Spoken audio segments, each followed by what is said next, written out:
Caras e caros camaradas, caras e caros amigos, sabem bem o orgulho e a honra que sinto ao encontrar-me no meio de vós, porque fizemos durante muito tempo tantas caminhadas em defesa desta região.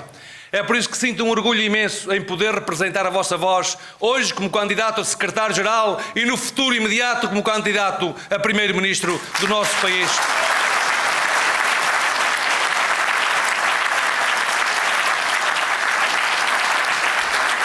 Tantas e tantos amigos nesta sala, tantas e tantos amigos e companheiros de escola, tantos e tantos amigos do desenvolvimento desta região. Não vos posso hoje saudar individualmente a todos, mas saibam que estão todos no meu coração e que não esquecerei aquelas e aqueles que nos momentos como este estão aqui para me apoiar. Muito obrigado.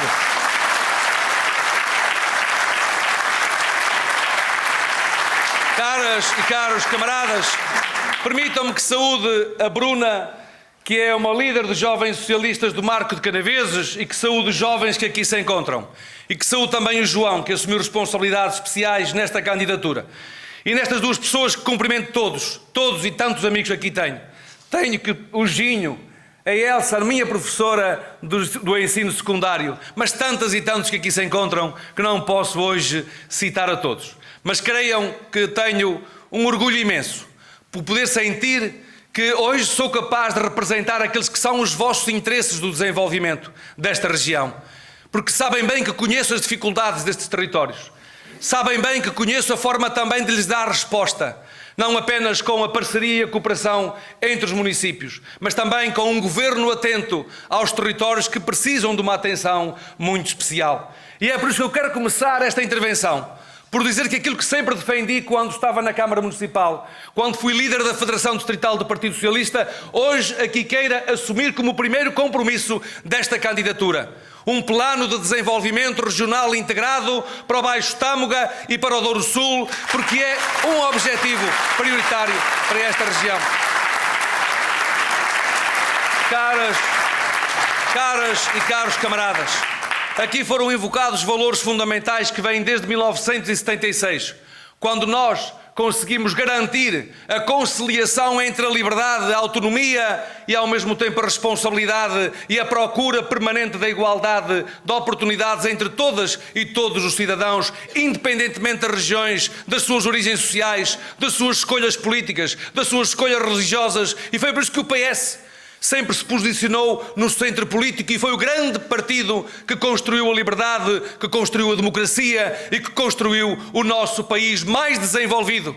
Estão aqui algumas das gerações mais velhas do nosso país. E aquilo que eu lhes quero dizer é que a vossa experiência de vida, a vossa experiência de trabalho, será certamente uma experiência que contará na minha candidatura, porque esta não é uma candidatura dos jovens contra os mais velhos, esta é uma candidatura de todos e para todos, para servir o PS e para servir Portugal.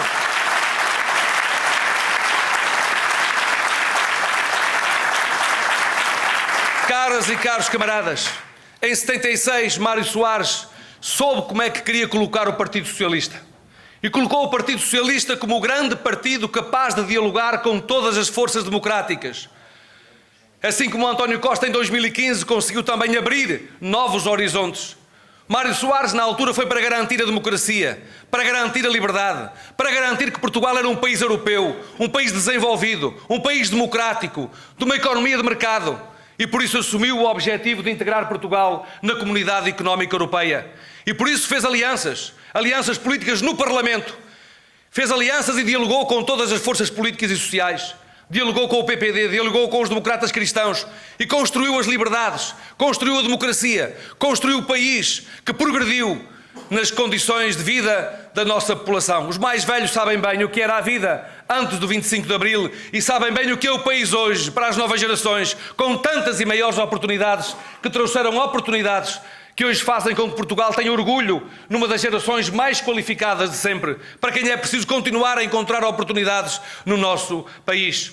Assim como também essa liberdade e essa autonomia do PS foi fundamental em 2015, para conseguirmos dialogar com a nossa esquerda e construir com a nossa esquerda a recuperação de bens e serviços públicos essenciais, nomeadamente a garantia de boas condições de vida, a melhoria das pensões, a melhoria dos salários, a valorização do investimento público e a criação de condições para dar confiança aos investidores internacionais que fizeram de Portugal um dos países da União Europeia onde mais investiram nas condições do desenvolvimento. Caras e caros camaradas, é com esta consciência de querermos um partido que seja um partido criativo, dinâmico, mas capaz de dialogar com todos os setores da vida política e da vida social que eu me apresento a estas eleições. Sabem bem os camaradas que nós temos uma pergunta fundamental a fazer. E a pergunta é esta: o Partido Socialista e o seu eleitorado entendem que nós devemos procurar ir votos à esquerda ou entendem que nós devemos ir buscar ao grande eleitorado que dá as maiorias políticas no país? Eu sei aquilo que os eleitores querem. Os eleitores querem do PS esse grande partido que dialoga com a nossa esquerda, mas também constrói soluções de política no diálogo com todas as forças democráticas no nosso país. Nós vivemos momentos muito difíceis, caras e caros camaradas. Temos duas guerras às quais temos que enfrentar e que fazer face. Uma guerra na Europa. Temos uma guerra no Médio Oriente. Temos a previsibilidade da quebra, nomeadamente da economia na Europa e particularmente nos países para onde nós costumamos e onde temos mercados importantes da nossa economia. Sabemos também que há hoje uma polarização social muito grande. Uma polarização que tem vindo a fazer crescer os extremismos. Os extremismos de extrema-direita, mas também extremismos de extrema-esquerda. Olhem para o que se passou nos Estados Unidos. Olhem para o que se passou no Brasil. Olhem para o que se passou na Holanda. Olhem para o que se está a passar em França. E eu pergunto: entendemos nós que devemos polarizar entre blocos enquistados ou entendemos nós que devemos criar as condições de diálogo para desenquistar a sociedade e para procurar encontrar soluções de serviço ao país? Eu tenho uma resposta. Nós devemos procurar encontrar no diálogo, na cooperação, na concertação, as soluções que servem o país, evitando a polarização excessiva, porque a polarização excessiva faz crescer os extremos que depois acabam por absorver o eleitorado dos partidos do centro político. Esta é a posição da nossa candidatura.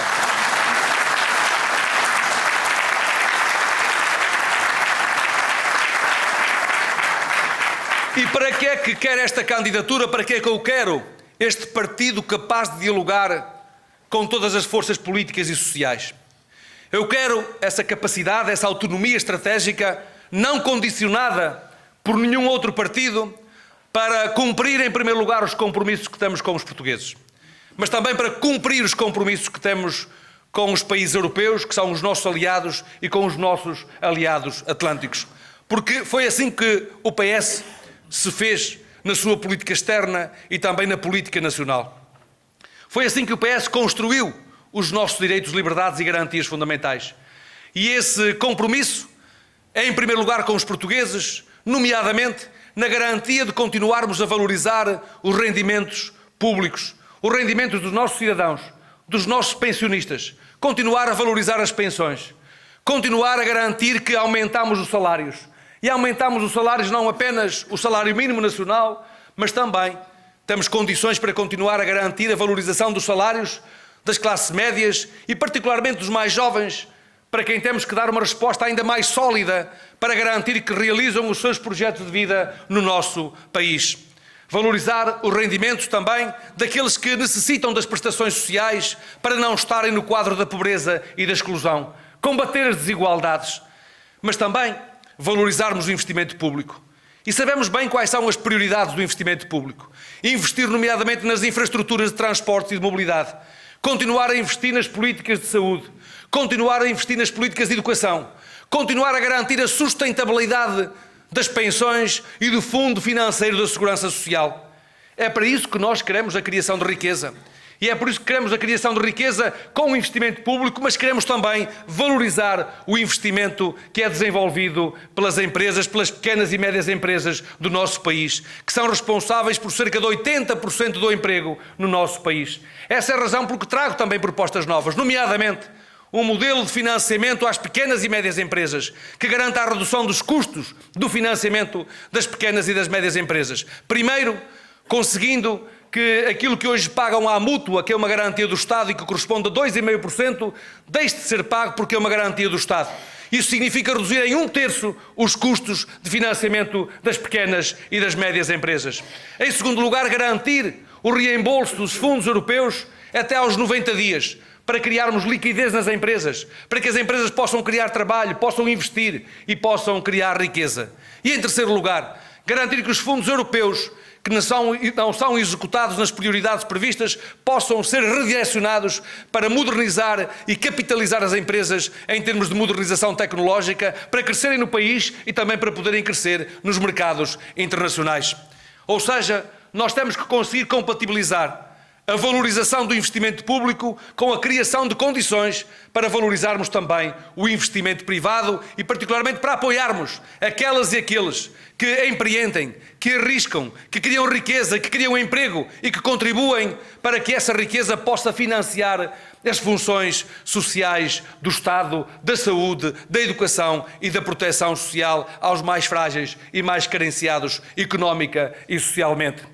Caras e caros camaradas, mas há medidas que devemos também avançar como medidas novas. Uma das medidas novas em que quero avançar tem a ver com as questões da saúde. O nosso governo fez muito na área da saúde. Aliás, entre 2015 e as previsões de investimento para 2024, é mais 70% de financiamento no setor da saúde e no Serviço Nacional de Saúde. Mas também não podemos ignorar a pressão que está hoje concentrada sobre as urgências hospitalares. E há algo que eu aprendi nesta região quando fui presidente do Conselho da Comunidade na área da saúde e dos cuidados primários de saúde. É que nós só conseguiremos resolver os problemas estruturais do SNS, nomeadamente a sobreprocura das urgências hospitalares, se conseguirmos capacitar os cuidados primários juntos à comunidade, reforçando a capacidade de resposta dos cuidados primários para que aqueles que necessitam do médico de família do seu centro de saúde não tenham que se deslocar para as urgências para tratarem de assuntos que deveriam ser tratados nos cuidados de saúde primários.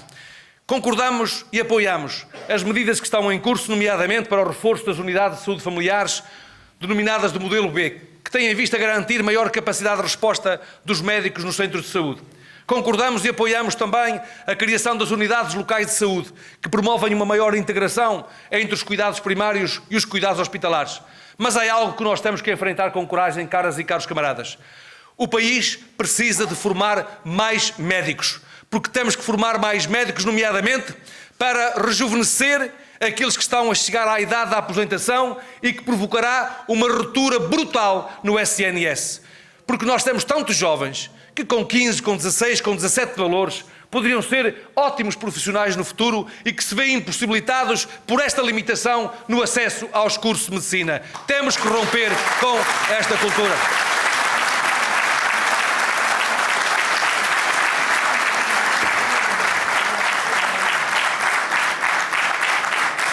E hoje mesmo e também nesta área, vou almoçar com o Padre Lino Maia, que, como sabe, preside a Confederação Nacional das Instituições Particulares de Solidariedade Social, e também com o Dr. Manuel Lemos, que preside a União das Misericórdias, para com eles estabelecer um compromisso.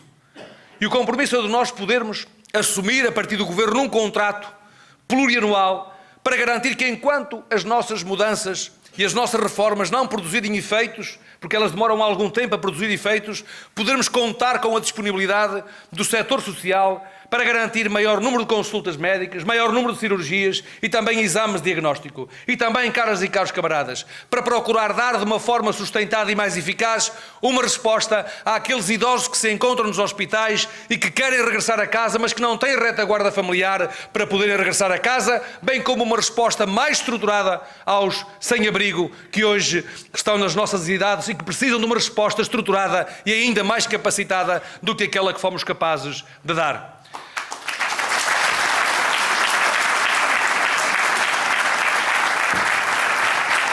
Caras e caros camaradas, esta candidatura é uma candidatura que nos próximos dias vai apresentar as suas linhas gerais da moção de estratégia. E essas linhas gerais corresponderão àquilo que vão ser as grandes marcas do plano para apresentarmos aos portugueses, merecendo a confiança dos nossos camaradas dentro do partido. Mas há algo que nós temos que saber e temos que assumir. Há reformas de que o país precisa. Nós temos necessidade de reformarmos o sistema político. É preciso também garantir uma reforma dialogada com a sociedade, naturalmente, dialogada com todas as forças políticas democráticas, dialogada com os atores do próprio sistema, do sistema judicial, do Ministério Público. Mas nós temos que fazer uma reforma da justiça, porque há valores fundamentais da justiça desde as suas origens mais longínquas. E um dos valores fundamentais é o da transparência na administração da justiça. As pessoas não podem ficar anos e anos com a vida suspensa porque está a decorrer uma investigação e não se sabe se se acusa ou se arquiva. Nós temos que ser claros nesta matéria, porque somente assim estaremos a salvaguardar o Estado de Direito Democrático e a garantia de que as instituições cumprem as funções, porque as suas funções dependem da sua base de soberania. E a base de soberania é o povo. A base da soberania é o povo para a Assembleia da República, é o povo para o Governo, é o povo para a Assembleia, para a Presidência da República e também é o povo, a base da soberania para a Justiça. Essa é a razão por que a Justiça é administrada em cada concelho. E recordam-se bem como eu lutei com outros autarcas para impedir o encerramento dos tribunais em muitos dos municípios deste país. E sabem porquê é que a Justiça é administrada nos municípios, nos concelhos, desde as origens do municipalismo?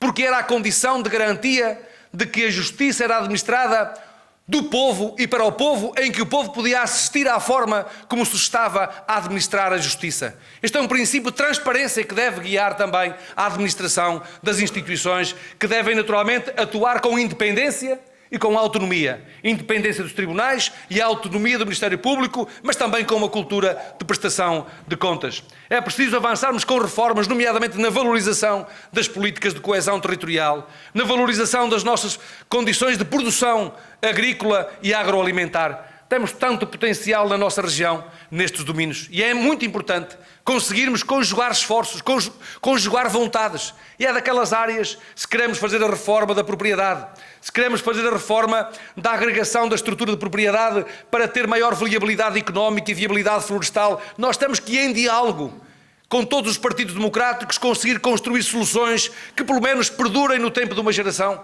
para conseguirmos garantir resultados palpáveis na vida das populações e fazer com que estes recursos sejam recursos que podem ser colocados na criação e na viabilização das condições de vida das nossas comunidades locais.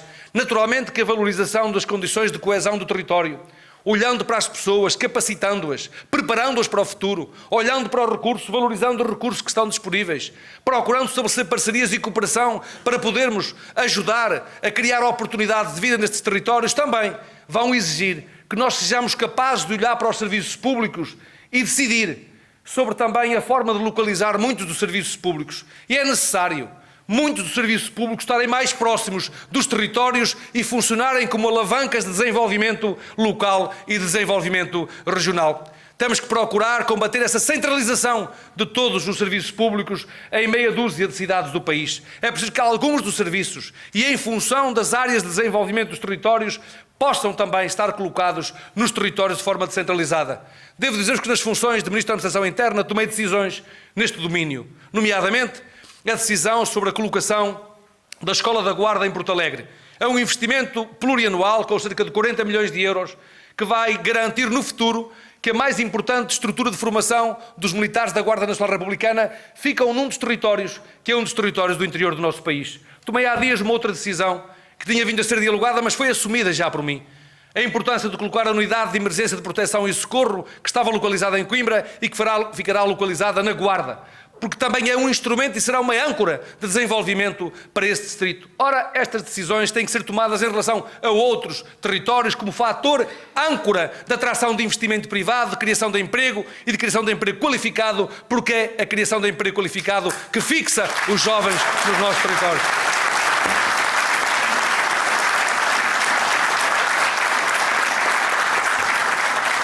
Camaradas, esta candidatura é a candidatura do socialismo democrático, que procura no centro político e social a base de apoio para termos uma grande maioria política nas eleições legislativas.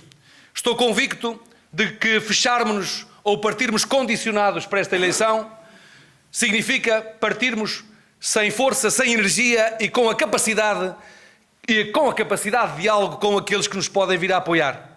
E permitam-me que vos diga que todos os dias recebo mensagens de todo o país, de muitas mulheres, de muitos homens, muitos jovens, de todo o país, e que me dizem uma coisa muito simples, e que me dizem o seguinte: se você for merecedor da confiança do seu partido para ir às eleições legislativas, nós apoiámo-lo nas eleições legislativas porque nós não nos identificamos com Montenegro e você leva o nosso apoio e leva o nosso voto.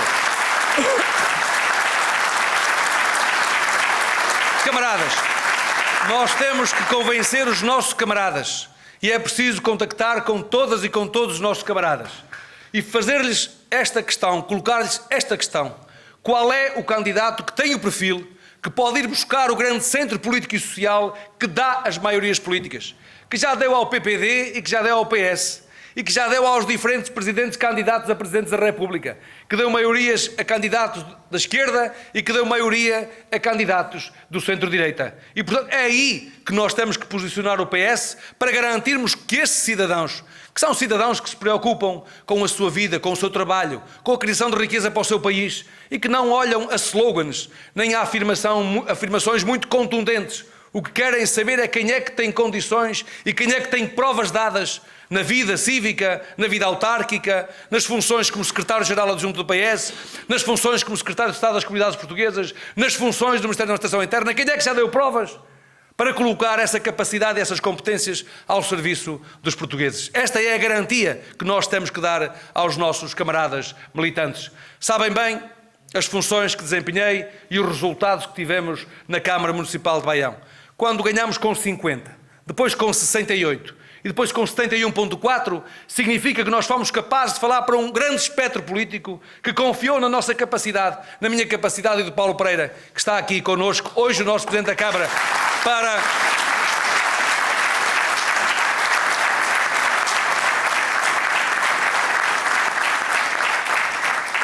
não foi para abanarmos a bandeira dos valores, não, foi para realizar os valores na vida concreta das pessoas. E sabem, ouçam as pessoas e conheçam aquilo que foi feito por elas. Mas também na Secretaria de Estado das Comunidades Portuguesas. Tantas vezes coloquei a vida em risco para estar junto dos portugueses que se encontravam no estrangeiro. Alguns desta região encontrei aqui vossos conterrâneos nas Caraíbas, nomeadamente nas Caraíbas, quando houve o ciclone, quando houve aquele ciclone que destruiu as várias ilhas das Caraíbas. Aliás, um dos empresários que estava na recuperação das habitações depois da destruição era precisamente aqui do Marco de Canaveses. Encontrei outros que eram de Famalicão, encontrei outros que eram de Guimarães, de Braga, enfim, mas de toda esta região. Estive com os portugueses quando houve os atentados terroristas.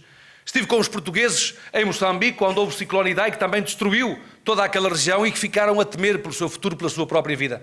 Com isto não quero estar a puxar de galões. Quero dizer que nos momentos mais difíceis tive sempre a coragem, a determinação, a força tranquila para com serenidade encontrar soluções e demonstrar às pessoas que é possível o Estado ter humanismo e estar junto daqueles que precisam do Estado e que precisam das nossas respostas.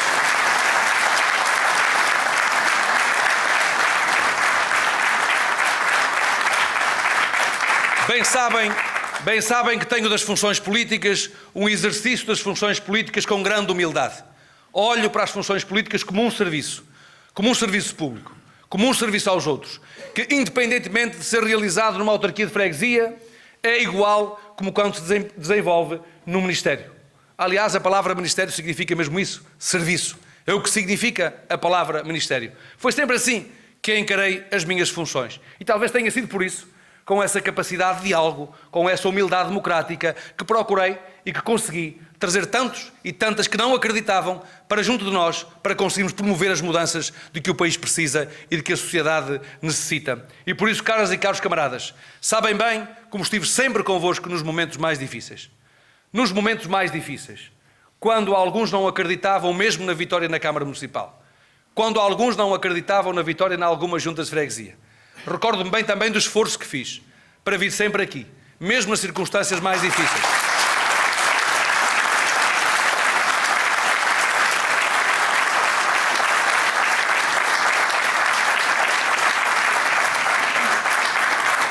Recordo-me andar em campanha eleitoral, em Baião, e ligarem para me dizer que era muito importante vir aqui, junto da estação, aqui em Ramalhais, fazer campanha pela nossa candidatura. E cá estive, num dia de chuva, numa noite de chuva. Estive com o Ginho quando foi candidato à Câmara Municipal. E estive sempre com o Lino Tavares Dias, que aqui se encontra. Assim como estive com a Cristina Vieira também quando ela precisou. Estive, aliás, em todos os momentos em Soalhães, como bem se recordam, também para darmos confiança e para ganharmos confiança, e por isso agradeço também ao Tony por aqui se encontrar. E sabem bem que mesmo naqueles momentos mais difíceis, que eu também tinha tanto trabalho que fazer, não era ao nível da candidatura municipal, vinha ao nível da freguesia, fazer campanha convosco para vos ajudar a ganhar as eleições. E é por isso que eu vos quero agradecer àqueles que se encontram onde estiveram sempre, e há aqueles que mostram que nos momentos decisivos sabem onde devem estar e conhecem o caráter, a coragem, a determinação para vencermos o PS e para vencermos Portugal. Viva o PS! Viva o PS! Viva Portugal! Viva Portugal! Viva Portugal! Viva...